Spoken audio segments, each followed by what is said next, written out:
갈릴리 찬양대의 귀한 찬양의 고백이 저와 여러분의 믿음의 고백일 줄을 믿습니다. 제가 새가족부에서 섬기면서요, 우리 새가족들 자주 만나서 이야기를 나누는데요, 그런 이야기들 자주 하십니다. 우리 영락교회 참 좋아요 라는 이야기들을 정말 많이 하세요. 그냥 목사로서 의뢰하시는 말씀인 줄 알고 뭐가 그렇게 좋으세요? 제가 되묻거든요. 그러면은 일단은 목사님 말씀이 너무 좋으세요. 담임 목사님 말씀 너무 좋으시고 우리 부목사님들 오이코스 말씀, 또 매일 주시는 말씀 산책 말씀 너무 좋아요 라고 이야기하시더라고요. 또 뭐가 좋으세요? 그러니까 우리 교회 성도님들이 그렇게 좋으시대요. 아마 옆에 우리 양육위원들이 있어서 그런지 모르겠지만 우리 영락교회 성도님들이 그렇게 따뜻하고 그렇게 친절하실 수가 없다는 이야기를 자주 하시더라고요. 또 뭐가 좋으세요? 여쭤봤더니 영락교회 밥이 맛있다 그러시더라고요. 이 돈 주고 어디 나가서 이런 밥을 못 먹는다고 우리 교회 영락교회 밥이 최고라고 말씀하시더라고요. 또 어떤 분들은 영락교회 다니니까 어느 교회 다니세요? 하니까 영락교회 다녀요. 그러면은 그 영락교회요, 서울에 있는 그 교회요 이렇게 얘기하지 그 교회가 어디 있어요? 이렇게 물어보는 사람 없어서 좋다는 분도 계시더라고요. 여러분 동의하십니까? 우리 영락교회 좋은 교회입니까 여러분? 좋은 교회 맞으시죠? 우리 안에 영락교회가 좋다라고 말할 수 있는 그런 믿음의 고백들이 더 풍성해지기를 소망해 봅니다. 무엇보다 하나님께서 우리 교회 보실 때에 영락교회 참 좋은 교회다, 참 아름다운 교회다 말씀하시는 그런 능력이 우리 가운데 있기를 간절히 소망해 봅니다. 여러분 아마 많이 들어보셨을 거예요. 코로나 이후에, 팬데믹 이후에 한국교회가 여러 가지로 어려운 상황에 있다는 얘기들 정말 많이 들어보셨을 텐데요. 지금 조금 이제 회복세에 있다고 이야기하긴 하지만 아직도 여러 교회들이 당도한 여러 가지 큰 어려움들, 작은 어려움들을 극복하고자 부단히 애를 쓰고 있습니다.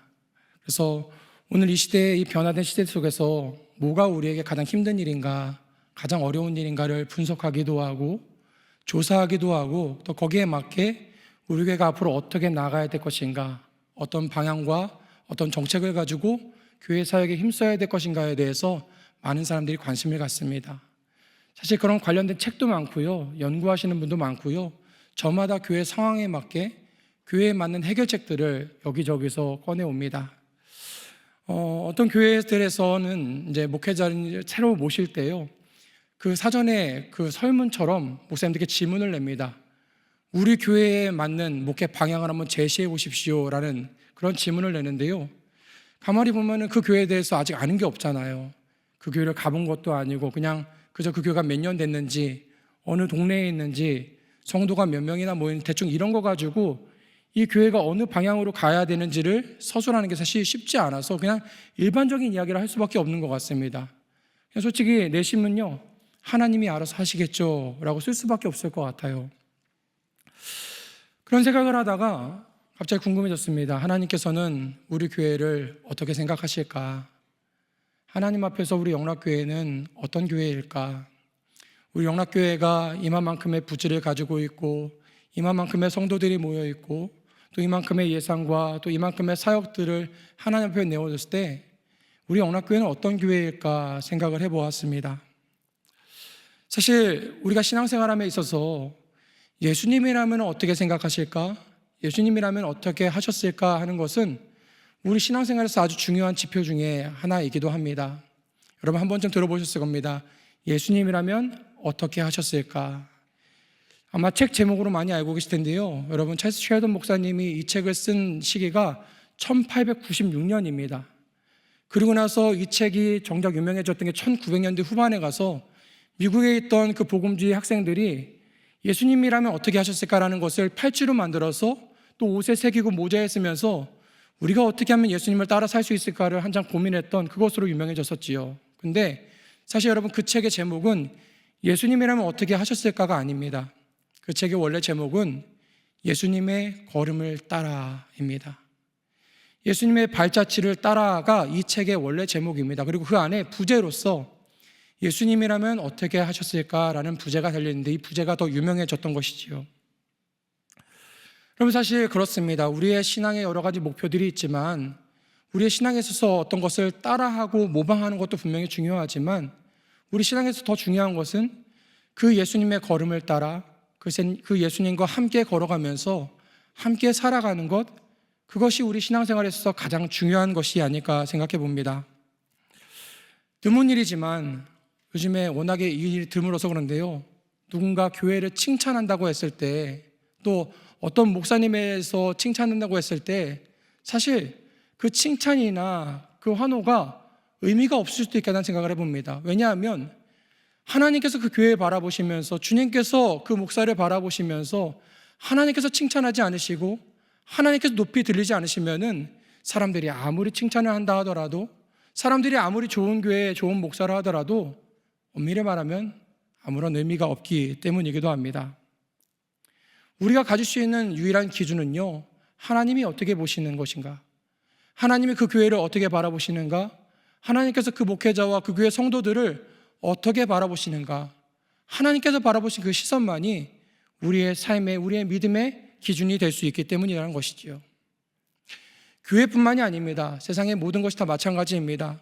어떤 기업이 얼마나 좋은 기업인가, 그 기업이 자기들이 번 것을 가지고 많이 베풀어서 좋은 기업이 아니라, 우리가 신앙의 눈으로 봤을 때는 그 기업이 하나님의 눈앞에, 하나님 앞에 얼마나 아름다운 기업인가가 더 중요한 것이고요, 어떤 가정이 얼마나 아름다운 가정인가는 그 가정이 무엇을 이루었는가, 그 자녀들이 무엇을 이루었는가가 아니라 그 가정이 하나님 앞에서 어떤 가정으로 서 있는가가 기준이 되어야 한다는 것입니다.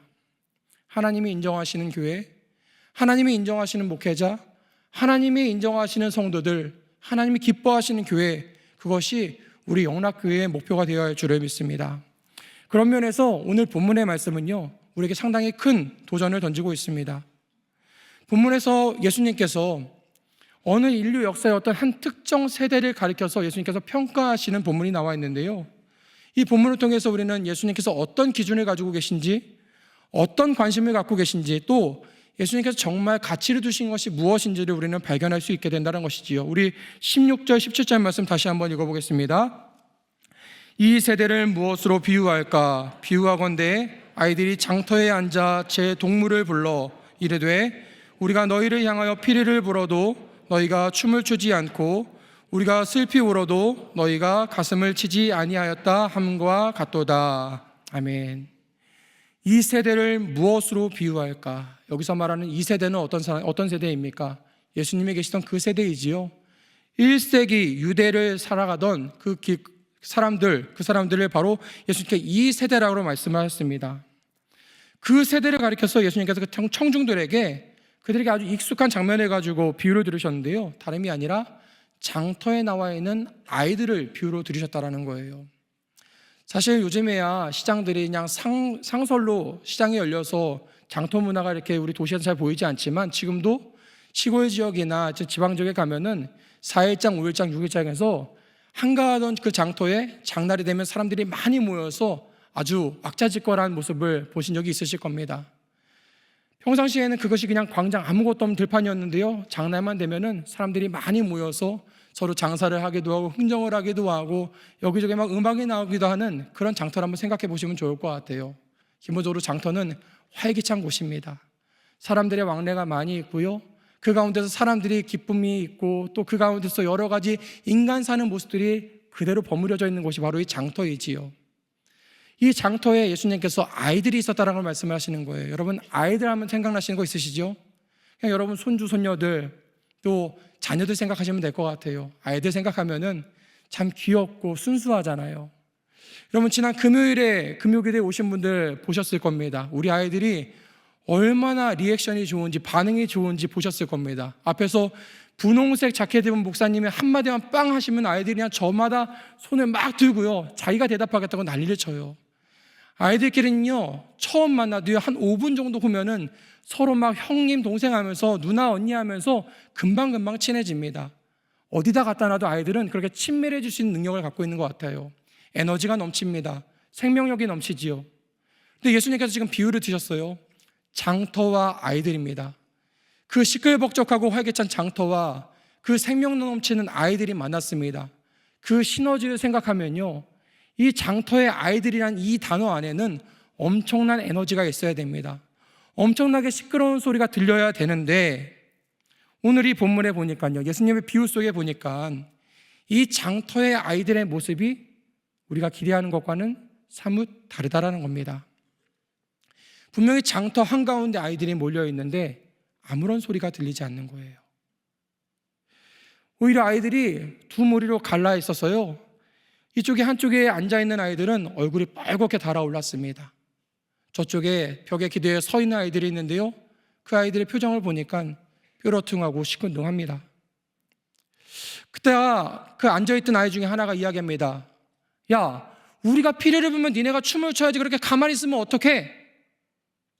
이게 뭔 소린가 싶겠지만, 우리에겐 참 낯선 장면이지만 이 성경 시대의, 예수님 시대의 아이들에게는 아주 익숙한 장면이었습니다. 이 아이들이 지금 결혼식 놀이를 하고 있는 거예요.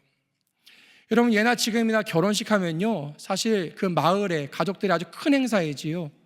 요즘에야 결혼식이 한 30분 만에 그냥 주례하고 행진하고 끝나는 행사지만, 이 당시에 결혼식만 하더라도 최소한 일주일, 기회는 한 열흘에 걸쳐서 온 동네 사람들이 다 모여서 함께 즐기고 축하하고 서로 축복하면서 함께 즐기던 그런 잔치였었습니다. 여러분, 흔히 우리가 이 결혼식 그 장을 생각하시면 될 것 같아요. 어디 저기 괜찮은 처자가 있으면, 아유, 저 집 처자는 누구네 집 처자래, 우리 집에 결혼하는 총각이 있는데 한번 만나보면 참 좋겠다, 뭐 이런 얘기에서부터 시작해가지고, 아니 저 집에는 어떻게 만났대, 어떻게 저 아이들 저렇게 잘 키웠대 하는 그런 여러 가지 이야기가 있는 곳이 바로 이 결혼식 자리이지요. 그러다 보니까 아이들한테는 이 결혼식이 참 재밌는 놀이거리가 됐던 겁니다. 이 아이들이 그 결혼식을 흉내내면서, 누구는 신랑과 신부 하객을 흉내내면서 그 안에서 사람다운 어떤 용기를 느끼고 그 안에 즐거움을 느끼고, 또 무엇보다 잔치하면 빠질 수 없는 음악이 나오면요, 누가 여기서 저기서 먼저 할 거 없이 서로 춤추면서 그 가운데 나와서 서로 그 흥을 돋구는 그 잔치집, 결혼식 놀이를 지금 하고 있는 건데요, 여기서 이야기하는 것처럼 왠지 이날 아이들에게는요, 누가 피리 부는 아이도 있지만 아무도 나와서 춤추는 아이가 없더라라는 겁니다. 아무런 반응이 없더라라는 거예요. 그래서 놀이를 좀 바꿔보려고 했었습니다. 다른 놀이를 하는데요, 이번에는 장례식 놀이입니다. 무슨 애들이 장례식을 가지고 놀이를 하나 싶으시겠지만요, 사실 여러분, 우리가 장례식이라 하면은 슬픔과 여러 가지 아픔과 이별의 그 허망함이 있다고 생각하지만, 사실 장례식도 하나의 잔치잖아요. 서로 우리가 아는 사람들의 슬픔을 위로하고 격려하기도 하고 또 함께 울어주기도 하면서 함께 그 안에서 하나 되고 공동체감을 느낄 수 있는 것이 바로 이 장례식이잖아요. 그러다 보니까 이 아이들에게는 이 장례식마저 놀이가 되었던 겁니다. 그래서 누군가 한참 우는 흉내를 내면은 또 옆에서 더 큰 소리로 울고 가슴을 치기도 하면서 서로 그 공동체 안에서 하나 되는 것을 경험할 수 있는 것이 바로 이 장례식 놀이인데요, 이번에도 다름 아니라 한쪽에서는 애곡을 하는데 다른 친구들이 그냥 뚱하게 있고 만 것입니다. 아이가 이야기합니다. 야, 우리가 이렇게 애곡하고 우는 눈물을 보이면은 너희가 같이 가슴을 치고 울어야지, 가만히 있으면 어떡하냐라고 이야기합니다. 여러분, 아이들의 놀이입니다. 어떻게 하다가 이런 일이 일어났는지 제가 자료들을 쭉 찾아봤더니요, 성경학자들이 여러 가지를 분석을 해놨습니다. 그 반응을 요구하는 아이들이 너무 고압적이었다라는 겁니다. 너무 고압적이고 강압적이어서 아이들이 따르기 싫어했다는 이야기도 하고요, 서로 쉬운 역할을, 서로 피리 부는 역할과 서로 우는 역할만 하려고 그러다가 그렇게 됐다는 사람들도 있고요, 서로 내가 대장하겠다고 싸워서 그랬다는 역할도 있습니다. 그런데 어찌됐건 분명한 것은 장터에 아이들이 모여 있는데 그곳이 잠잠하고 아무 일도 일어나지 않았다라는 거예요. 그 상황만 보면요, 모든 것이 다 갖춰져 있었습니다. 아이들이 놀기에 충분히 뛰어놀 만한 장소도 있었고요, 왁자지껄하게 사람들이 오가는 그런 분위기도 조성되어 있었고요, 아이들이 많이 모여 있었기 때문에 누구든 호응하기만 하면은 충분히 즐겁고 행복한 시간을 보낼 수도 있는데 그것을 누리지 못했다라는 것이지요. 그 아이들이 그곳에 기쁨을 누리고 즐거움을 누리고자 함께 모여 있었지만 정작 그 자리 가운데 기쁨도 없었고 즐거움도 없었고 냉랭한 기운만 그 자리에 흘러가고 있더라는 겁니다. 여러분, 이렇게 놀아본 적이 오래되셨지요? 한번 어릴 적 한번 생각해 보십시오. 여러분, 우리 어릴 적 놀 때, 친구들과 놀 때 사실 대단한 장난감이 없어도 그저 그냥 이렇게 바닥에 잘 세울 수 있는 돌 하나만 있어도 그걸로 뭘 합니까? 비석치기를 했었어요. 우리 여자친구들은 까만 고무줄 하나만 있어도 그걸 가지고 고무줄 놀이를 하고, 또 남자친구들은 거기 가서 그것도 고무줄 끊고 하는 그 놀이들, 정말 아무것도 없어도 그렇게 놀았었어요.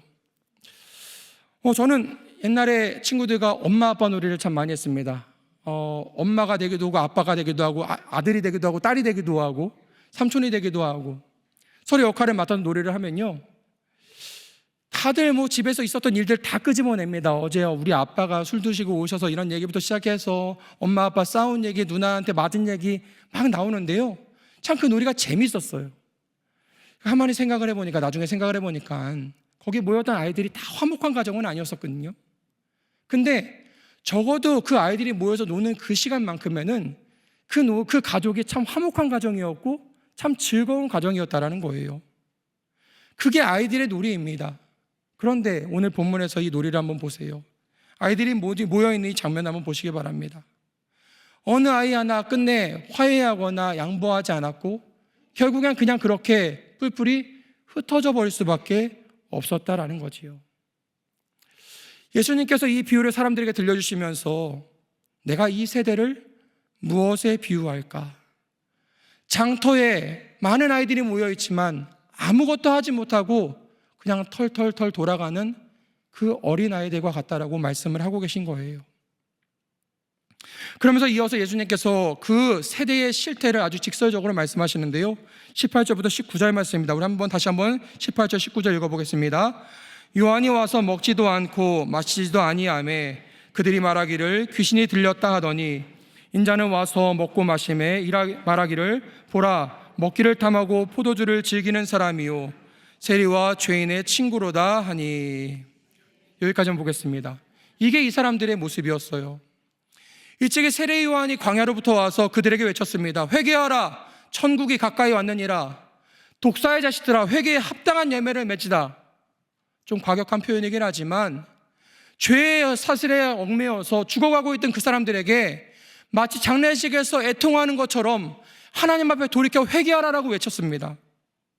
죄의 굴레에 매여서 죽음을 향해서 한 발 한 발 나아가는 그 사람들에게 세례 요한은 그렇게 외쳤던 거예요.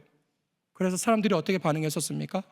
사람들이 나와서 회개하고 자기 가슴을 치고 옷을 찢으면서 회개했습니까? 아니에요. 오히려 그렇게 말하는 요한을 비방하기 시작합니다. 가만히 보아하니 제사장집 아들 같은데 집이 없는 것도 아닌데 저기 광야에 가서 굴에 사는 거 보니 제정신은 아니었구나. 밥도 안 먹고 저렇게 광야에서 방황하는 걸 보니 제대로 미친 것이 분명하구나. 귀신 들린 것이 분명하구나라고 헐뜯었습니다. 예수님께서 그들에게 오셨을 때에 소외된 자들과 병든 자들과 사람들에게 비방받는 자들과 무시당하는 자들에게 찾아가셔서 그들과 함께 잡수시면서 그들과 함께 떡을 떼시고 마시면서 그들을 위로하시고 치료하시고 구원하시는 그 예수님을 바라보면서 마치 예수님께서 잔치상을 열어서 그 잔치에 나와 함께 즐기자, 나와 함께 춤추자라고 말씀하시는 그 예수님을 보면서 그들은 어떻게 반응했었습니까? 그들이 예수님의 그 부르심에 예수님 제가 기다리고 있었습니다. 제가 주님의 그 잔치에 함께하기를 원합니다 하고 나왔습니까? 아니요. 오늘 본문에 보니까 보라 먹기를 탐하고 포도주를 즐기는 사람이요 세리와 죄인의 친구로다. 그렇게 예수님을 죄인으로 몰아세웠습니다. 자기들의 죄로 인해서 죽어가는 그 죄인들을 위해서 그들을 손수 찾아가셔서 그들을 구원해 주시고 그들과 함께 떡을 떼신 그 예수님을 향해서 도리어 정죄의 손가락을 펴줬다라는 것이지요. 예수님께서 이 사람들을 가리켜서 장터에 나와 있는 아이들과 같다라고 말씀하셨습니다. 장터에 놀러 나왔다가 아무것도 얻지 못하고 아무 즐거움도 얻지 못하고 그저 성난 얼굴로 뼈로 통한 얼굴로 흩어질 수밖에 없는 그 아이들의 모습을 이 세대의 사람들에 비춰서 말씀하셨다라는 겁니다. 여러분, 예수님이 이 말씀을 그들에게 들려주시면서 어떤 마음이셨을까요?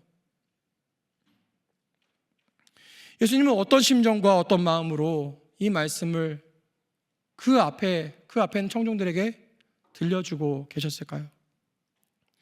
저는 이 말씀을 계속 묵상하면서 예수님의 화가 단단히 나셨구나 생각했습니다. 그렇게 세례 요한이 와서 회개하라고 선포했음에도 불구하고 예수님께서 직접 오셔서 그들 가운데 가셔서 천국의 복음이 무엇인지 말씀하셨음에도 불구하고 그들은 세례 요한의 말에 귀 기울이지 않았고 예수님을 도리어 정죄하는 죄를 저질렀다라는 것이지요. 이 말씀을 묵상하면 묵상할수록 예수님의 성난 얼굴, 상기된 얼굴보다는 그들을 바라보시면서 너무나 안타까워하시고 너무나 마음 아파하시는 그 예수님의 얼굴이 떠오르는 것이었습니다. 예수님의 심정은 어떤 심정이었겠습니까?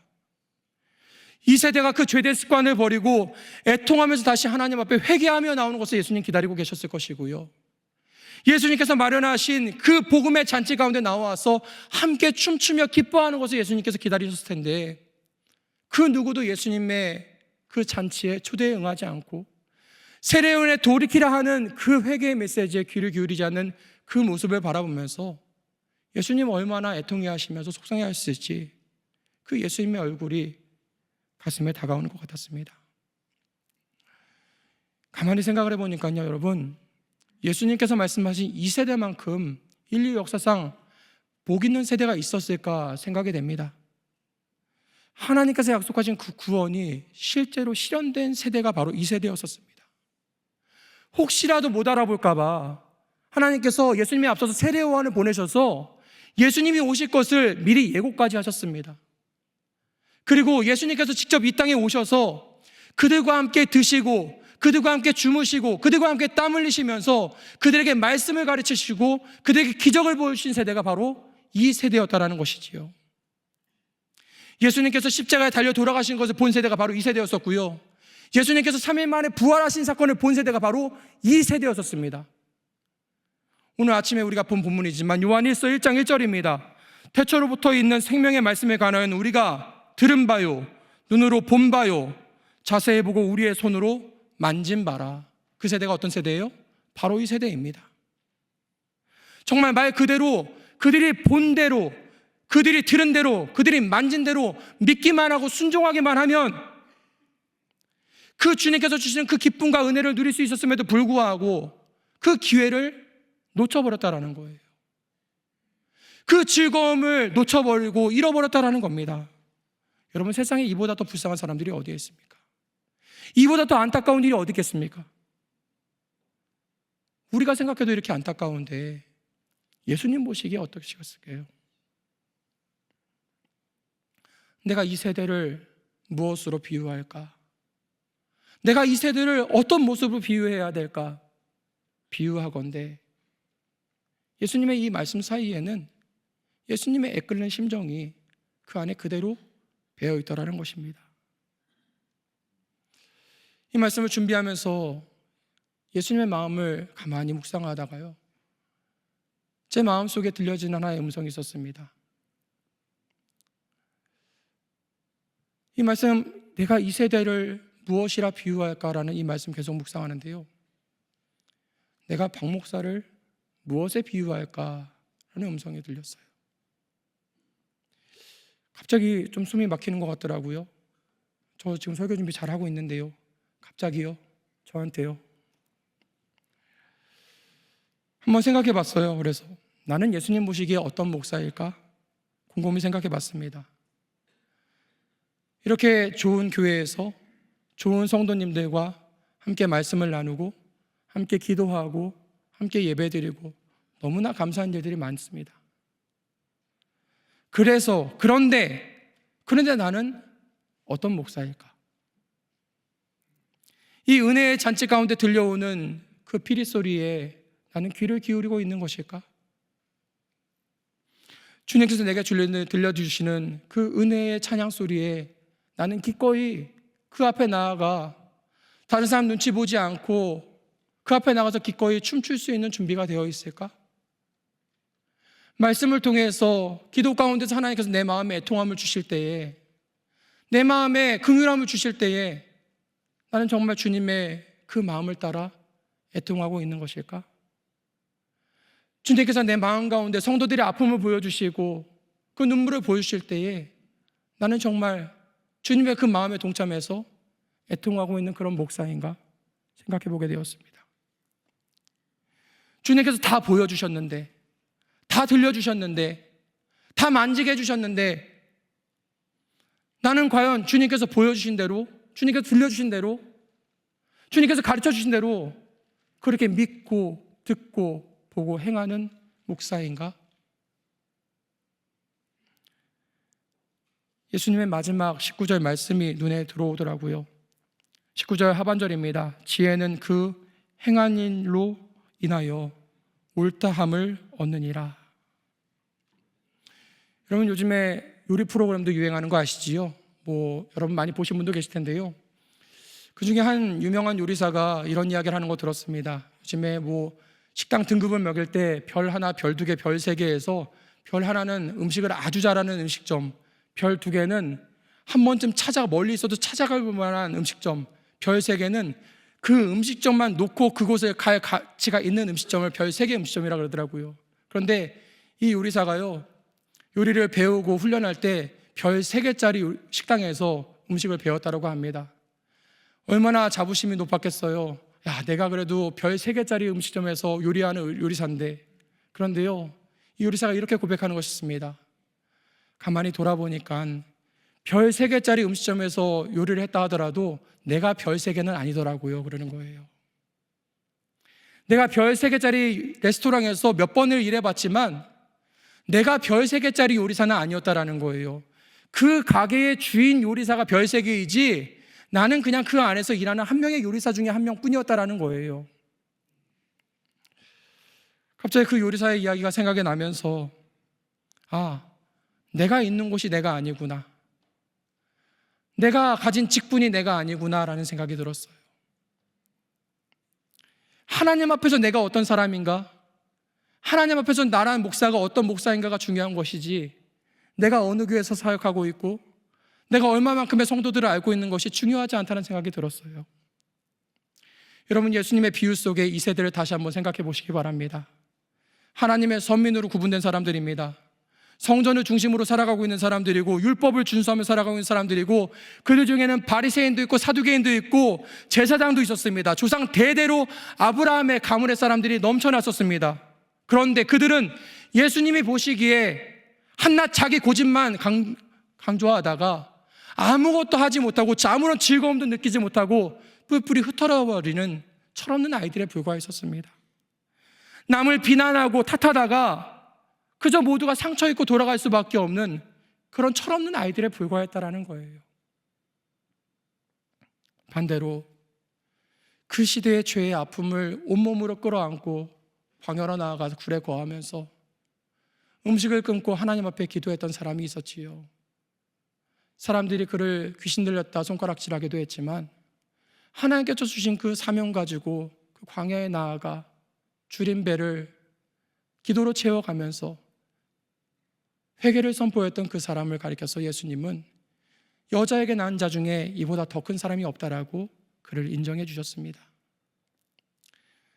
소외된 사람들을 찾아가고 아픈 자들을 찾아가고 다른 사람들이 말 섞기 싫어하는 사람들을 찾아가셔서 그들과 함께 잡수시고 그들과 함께 시간을 보내시고 그들을 치료하시고 구원해 주신 그 예수님을 향해서 사람들은 먹기를 탐하는 사람, 마시기를 즐겨하는 사람이라고 손가락질했지만 그 예수님을 가리켜서 하나님은 내 사랑하는 자, 내 기뻐하는 아들이라고 말씀하셨던 것을 우리는 기억합니다. 여러분, 우리는 무엇으로 비유될까요?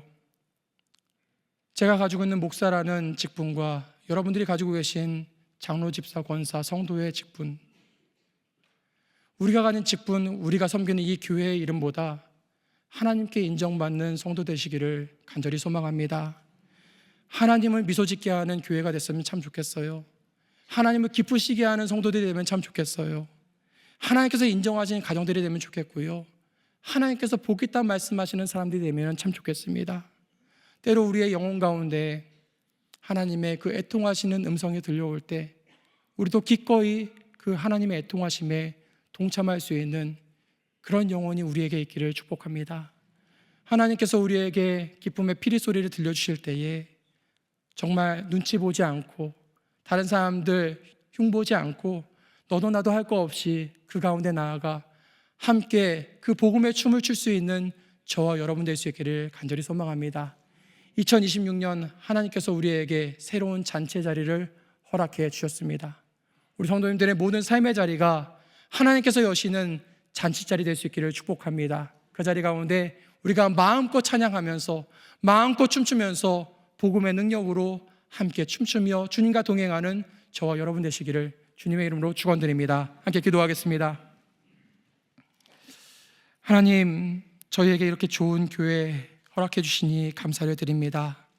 매 주일마다 매일마다 진리의 말씀으로 저희들을 채워주시고 영광스러운 찬송 가운데 예배드리게 하여 주시니 감사를 드립니다.